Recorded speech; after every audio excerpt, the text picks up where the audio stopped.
President Trump, ladies and gentlemen. Our talks were constructive. We had mutual respect. These were very useful and substantial talks. Once again, thanks to my American counterpart, my colleague, for his invitation to come to Alaska. It's quite a reasonable decision to meet here.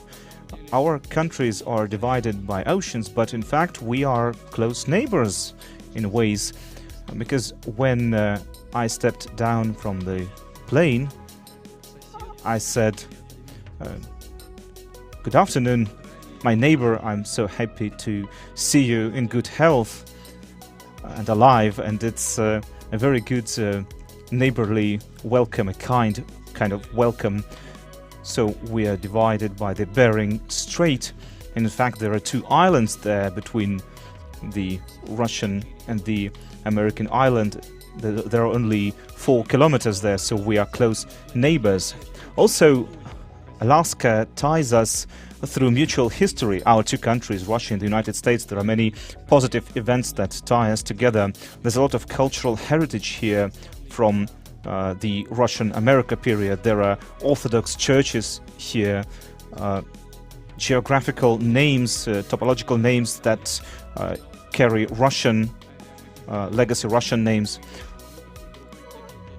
In fact, it was through here that some of the military equipment that came to Russia, to the Soviet Union, in the Land-Lease program, and our specialists from both sides, and drivers and military men, risked everything, risked their lives to help us. And there is in fact a monument in Magadan to air pilots from America and from the Soviet Union who gave up their lives to make sure that victory was possible.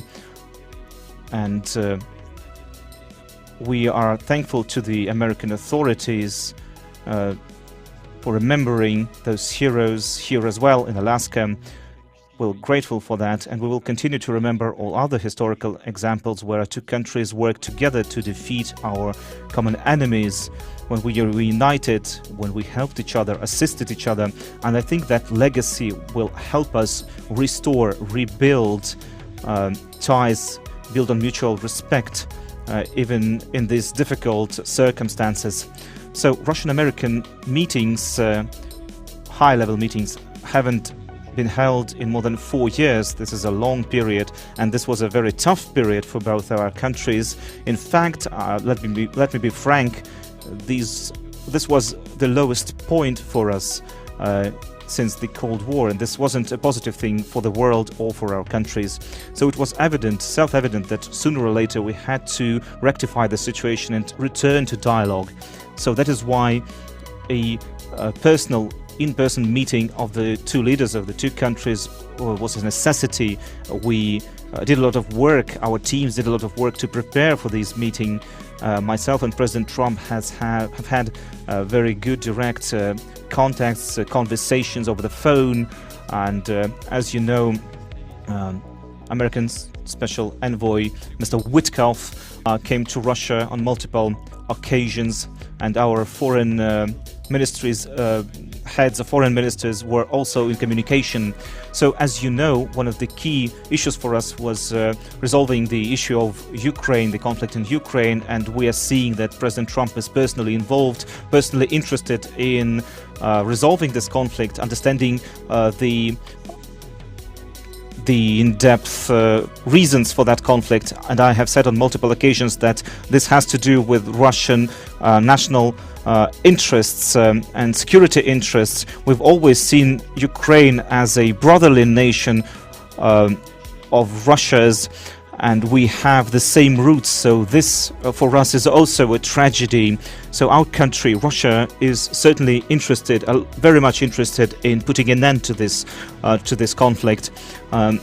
we would like to see this settlement of the conflict to be, we want it to be stable and sustainable, and that requires us to address all of the reasons for the conflict and making sure that all of the Russia's interests are taken into account and that the balance of power is respected. I agree with President Trump, and he said, he spoke about this today as well. He said that Ukraine's security must also be respected, and we will continue to work on that.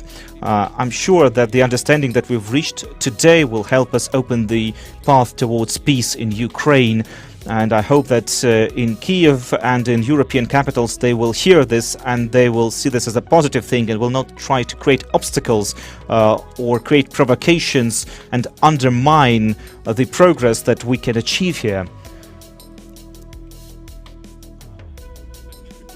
Oh, by the way, with the US new administration, bilateral trade between Russia and the US has started to go up. Maybe just symbolic numbers, but it's increased by 20%. There are a lot of areas where we could deepen our interaction, deepen trade. Russian-American investment cooperation has a lot, huge potential.